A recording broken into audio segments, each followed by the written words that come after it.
மேஷ லக்னத்துல ஒரு ஜாதகர் ஜனனிச்சிருக்கிறீங்க. மேஷத்தில் பிறந்தவருக்கு 8ஆம் இடத்தினால் அதிர்ஷ்டம் கிடைக்கணும். 8ஆம் இடம்னு சொல்லக்கூடிய அஷ்டம பாவத்தினால் ஒரு மனிதன் இடமாற்றத்தை பெற்று வெளிநாடு தூரதேசத்துல இருக்கிறதா இருக்கட்டும், பெரும் பொருளாதாரத்தோடும் தீர்க்க ஆயுளோடும் இருப்பதற்கு 8ஆம் இடம் எப்படி இருக்கணும்?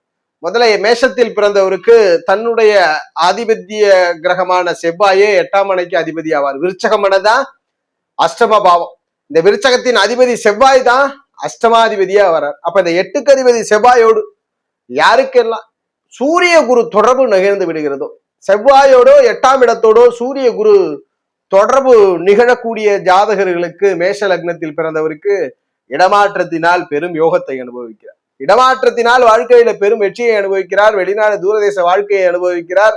கௌரவ பெயர் புகழத்தை ஜாதகர் அனுபவிக்கிறார். இதற்கு 8ஆம் இடம் எப்ப யோகம் செய்யுதுன்னா, 8ஆம் இடம் அல்லது ஆதிபத்திய கிரகமான செவ்வாயோடு குரு சூரிய தொடர்புகளில் இருந்தால் 8ஆம் இடம் பெரும் அதிர்ஷ்டத்தை தருகிறது.